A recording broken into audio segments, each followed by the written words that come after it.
What's going on, IP family? We are back with another breakdown or reactionary episode of the latest and greatest Shark Tank episode that just came out. I am Dave, almost 10-year intellectual property attorney who deals with everything from patents and trademarks and so much more. Please hit that subscribe button if you haven't already.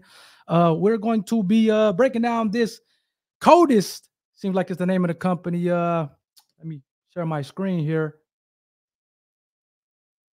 The code is, it seems like it's a water bottle. So we'll be breaking down that. And these are the three things I look for. Is it simple, is it effective, and what's the market looking like?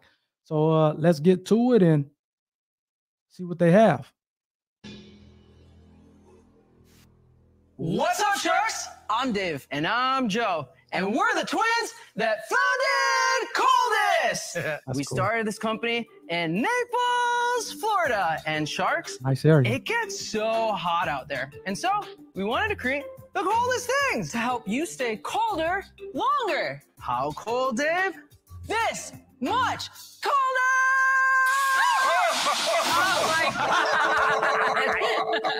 We embarked on a journey to create the coldest products ever.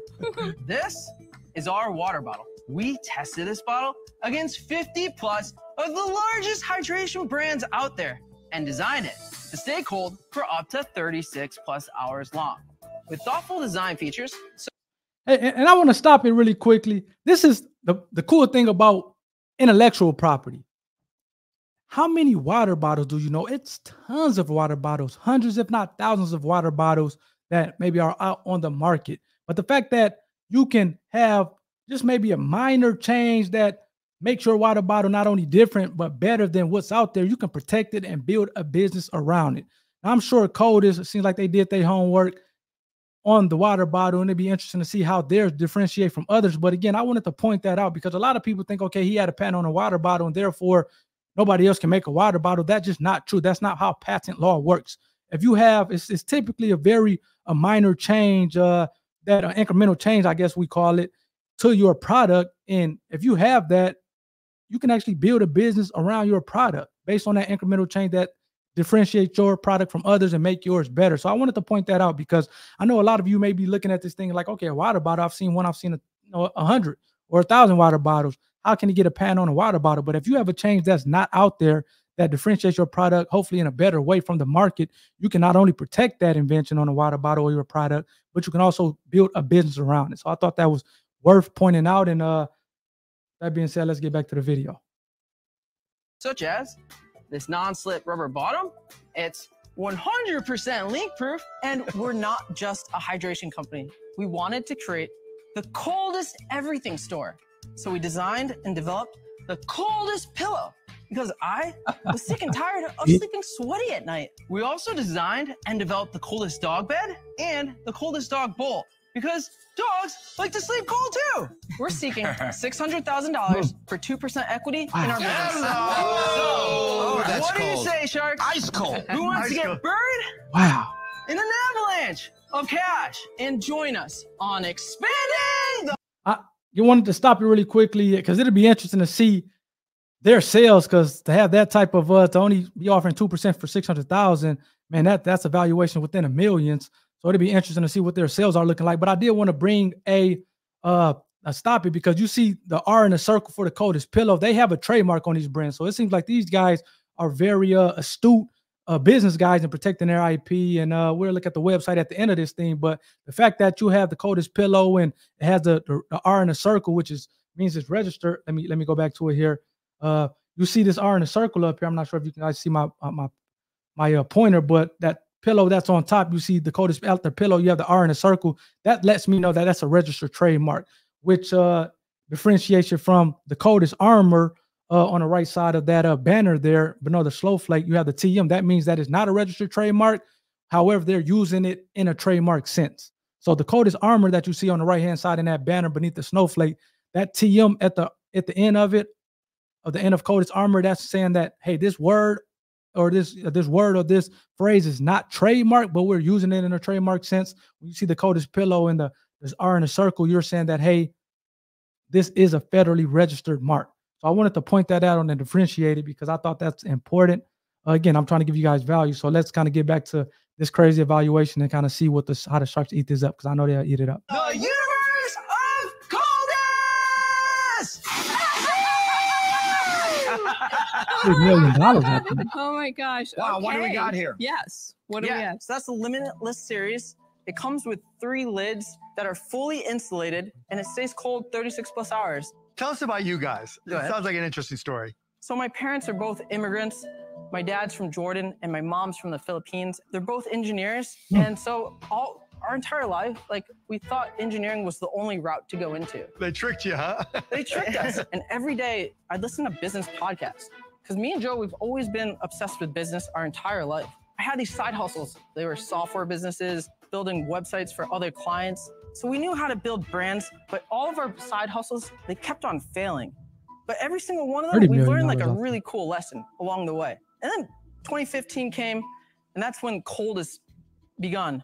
And so I had $14,000 saved up. It was all my money, and I want to stop it here because I know I'm a little bit late stopping it, but I think he brings up a good point. And this is directly to the engineers. A lot of times you get your engineering degree, whether it's mechanical, whether it's electrical, whether it's chemical, you think the only way out, which he said kind of based on his parents being engineers, is to go work in the corporate America. And yeah, you're going to get money. You're going to make hundreds of thousands of dollars, maybe even more depending on what level you are.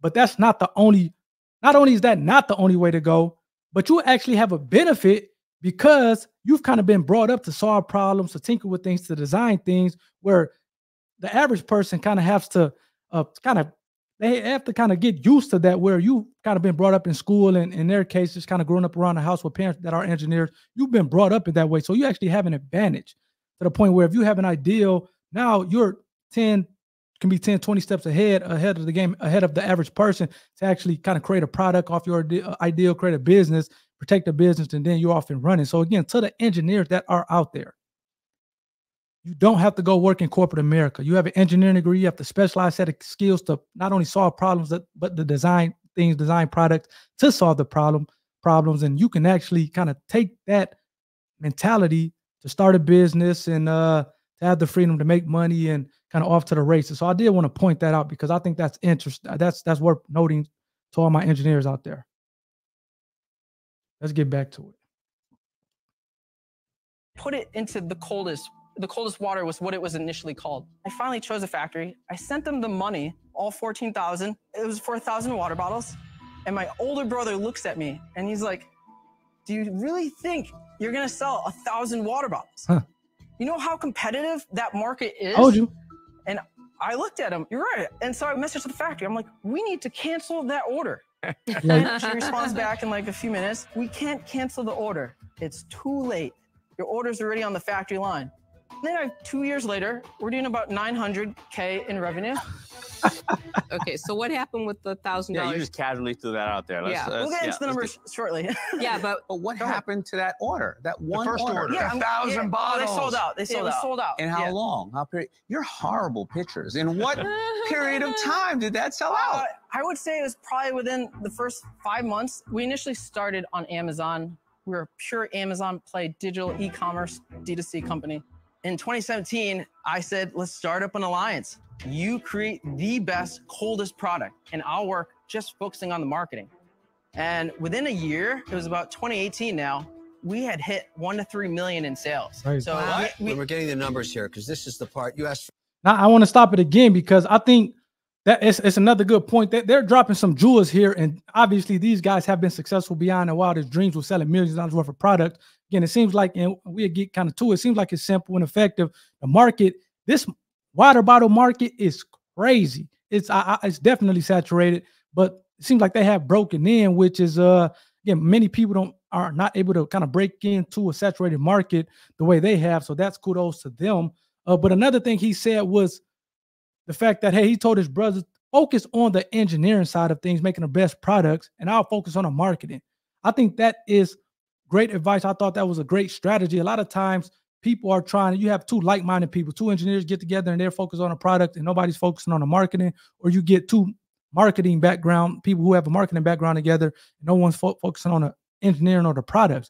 The fact that you have one person focusing on the marketing, one person focusing on the engineering, it just kind of creates this synergy to have that much more success. And I think it seems like the marketing and the engineer is probably like kind of the best combination. Somebody focusing on the marketing, another person focusing on the engineering and developing the products, making the best product. It seems like that combination from what I'm seeing by interviewing people, as well as kind of looking at these Shark Tank episodes. It seems like that is the best combination to have the most success. So again, to the audience out there, if you're an engineer, you may want to partner up with somebody who's in marketing and advertising. If you're in marketing and advertising, you may want to partner up with somebody who's doing engineering, designing products, and that way you guys can kind of create this business together. And I think you'll have that much more chance at success. So I didn't want to just kind of stumble over that because I think that was important. And that's something that I see a lot. So let's kind of get back to it and as they get off into the numbers. For 600,000, that's not chump change. Give us year-by-year revenue, okay? 2017, we did 900K. Okay. And then 2018, we did 2.5 mil. Yeah. 2019 is 5.9. So 2020, we hit 9.3 million. Whoa. Yes, we started to Nice. scale nicely. And then, 2021 was 12.4 million. Whoa. It just kept on growing. and last year, Last year, we hit 15.1 million. Wow. I've got to ask, why are you here? Yeah, what were right. your That's what I profits want last to year? know. Are you making any money Oh, on hold it? on. So last year was negative 400K. Hmm. You lost Why? 400,000? Why? Yeah. Why? Our inventory, it just keeps flying out of the warehouse. Like it sells really fast, and we keep buying a lot too. We keep buying a lot more. We're adding more colors, more SKUs. Yeah. Like manufacturing. Obviously, as you can see, we're adding more categories as well. All of our money since day one has been going back into the brand. What is your inventory worth right now? Yeah, it's around $2.5 million. Ooh. How many How much- SKUs is Wow. that? There's over 350 SKUs. Right. And How many of those SKUs are over a year old and just probably not going to sell? I know this sounds weird, but all of our stuff moves. It's just a matter of when we want to discount it and break even at that product. And that is 2.5 retail or 2.5 meaning your Cost. cost? It's cost. Cost. Okay. That's that cost. So what is the average margin on here? How much does the bottle cost to make and how much you sell it for? So that specific product retails for $55.99, Okay. and we get it Decent for around price. $10 to $12. Hey, landed. What margins do you are think good. you're on track to do this year? We're on track to do 22 million. Up to that's on the lowest end. Yeah. in You sales. lost money last year. Yeah. Why is it worth $30 million? It's worth that because our growth has just been scaling tremendously. But the problem is you're not making money. Well, yeah. The way that I see this, honestly, you had a clever idea, but it's almost like you fall in love with the sales, that you get caught in that cycle of, and let's get more, and let's do more, and let's bring in more. And the problem is you're so heavily inventoried that you said yourself, you're going to sell it off to break even. So A business should run where you're lean and mean. For me, it's not a model I like, so I'm sorry, I'm out. okay, thank you for your feedback, Lori. So Dave, what percentage of your sales do you spend on advertising? a lot. So last year we did almost 3.3 million in advertising. Wow. So guys, you guys are a marketing company, right? Correct. But in order to be a great marketing company, there's got to be science behind it. There's got to be more than just, let me just try some ads on Amazon. Because while I get that you're trying to scale, right? If you really want to scale to be a household name, you've got to be the best at analytics for advertising. I don't see that from you guys, so I'm out. Look, you've got the growth. You're starting a business from zero. You're going to do 20 million. I mean, that's incredible. But I still don't understand why you're losing money. So it was definitely cold. It wasn't very hot. I'm out. Why do you believe that the inventory is a plus? I mean, because one of the biggest things that slowed FUBU down was when we were doing, $400 million a year. Well, with broken boxes, broken sizes, styles that people don't like, it starts to add up, right? And that is your profit. You're headed down a road that I do not want to join you on. I think is a very dangerous road. Be careful. I'm out. So we're willing to go up to 10% equity. I thought your presentation absolutely sucked until I heard the sales. Yeah. And that, because to me it was, oh, another water bottle guy, please. I've seen so many water bottle guys. The challenge water is bottle market return of is capital saturated. on your deal because you're not worth 30 million bucks. I definitely have to have a royalty on this to get my capital back. And you can get a little better at how you're spending. Here's the deal. I want 7% equity. I give you the 600,000. I want $2.25 an order until I make back 3 million. on the 600. Then the royalty goes away, and I ride the pony on the 7%. We're not super interested into a royalty deal, but what we would be interested. Well, you should get super interested because it's the only offer you have right now.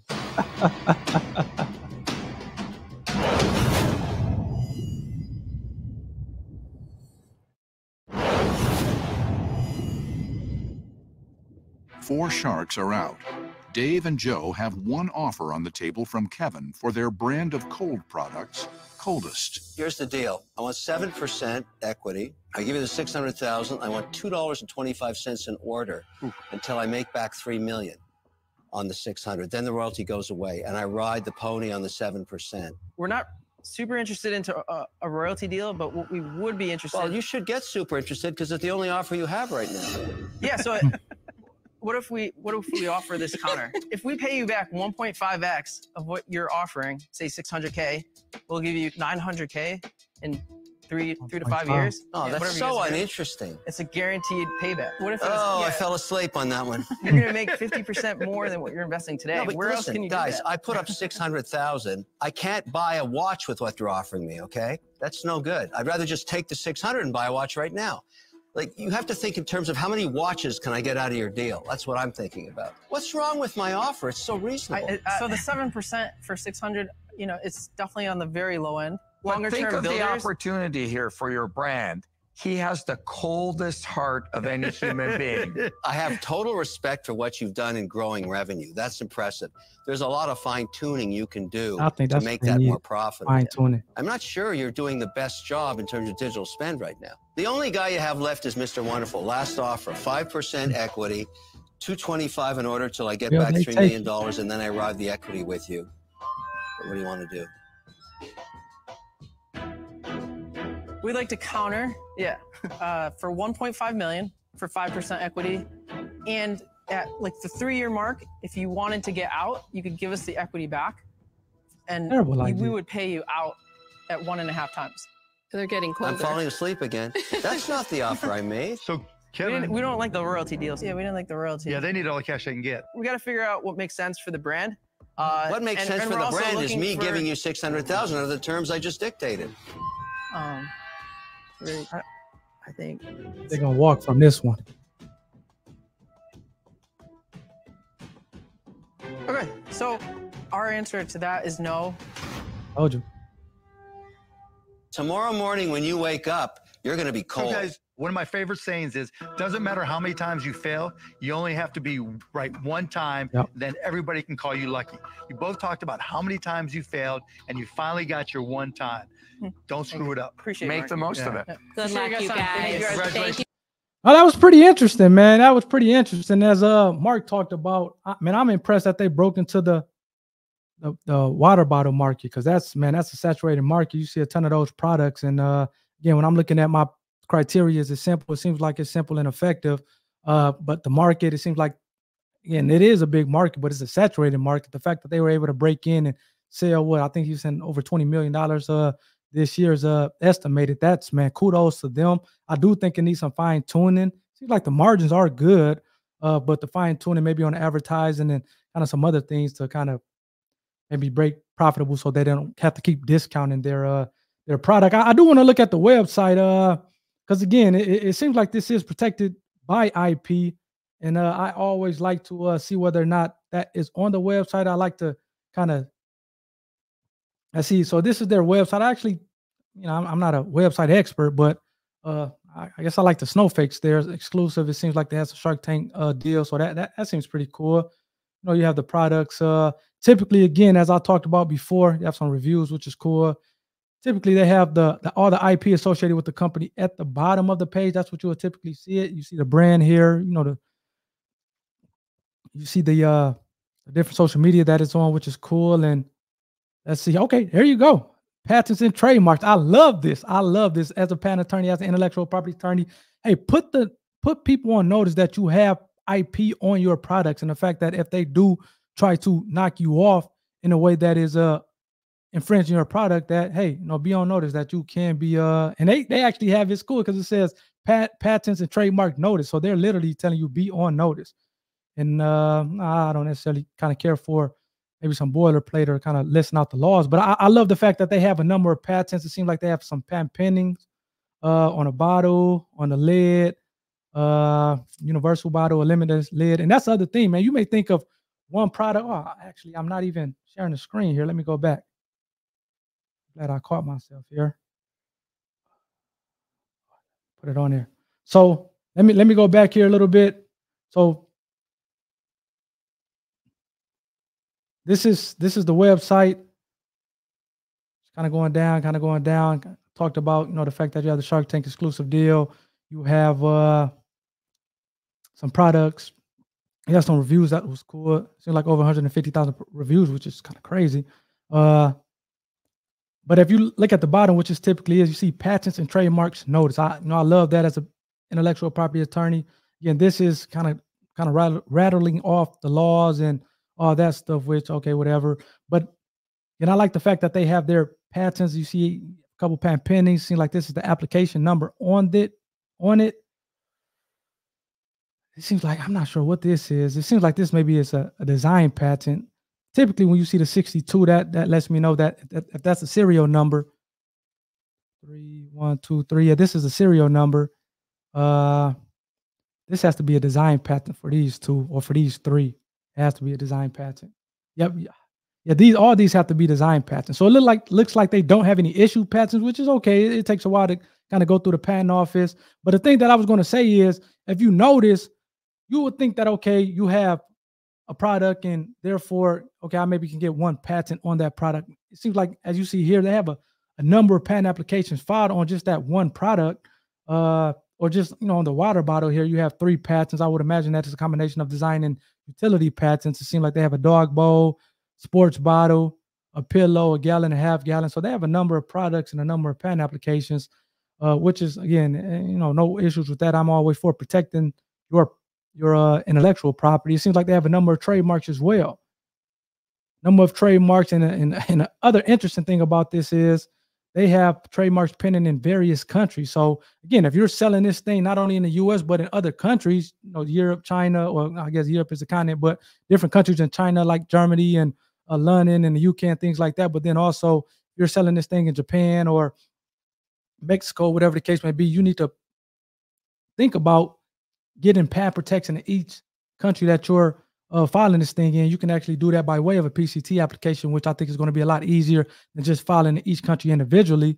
But obviously, it kind of depends on your situation. But it seems like they have a number of trademarks in the countries that they're looking to they're selling in, or they're looking to go in, which is again is good as well. Your last water bottle. So this is the trademark code. This is the name of the trademark. Your last water bottle, your last pillow, your last dog bowl, your last dog bag, so forth and so on. So they have a ton of intellectual property, or at least intellectual property that's pending. It seems like this is registered. A lot of this other stuff is pending. You have the registration on the code is water. I think the code is pillow, or the code is, yeah, I did see the code is that we saw that was registered on their on the pitch. I thought they had the code is armor. I thought I saw that. Seems like they didn't file on that one. But I mean, again, I love it. I love the fact that they have a page dedicated to their IP. It puts people on notice, the fact that, hey, we have patents on this stuff. So that's good. Let me stop sharing, bring it back on myself. Again, I thought this was interesting. Hopefully you got something out this video. Hopefully you got something out of me trying to add value. That's the whole name of the game for me, is to add value to you as the audience, from an intellectual property attorney who's been dealing in this space for almost 10 years, from patents to trademarks and so much more. Please give me a like and leave a comment if you like this video. Subscribe to the channel if you did. I'm trying to bring you value, again, from an intellectual property perspective from these reaction videos on a Shark Tank episode. If you didn't like the video, if you didn't, whatever you didn't like about it, please leave a comment and tell me what you didn't like about it. I'd love to kind of get that feedback to to continue to get better at this stuff. And again, until next time, I'll see you guys later. Take care.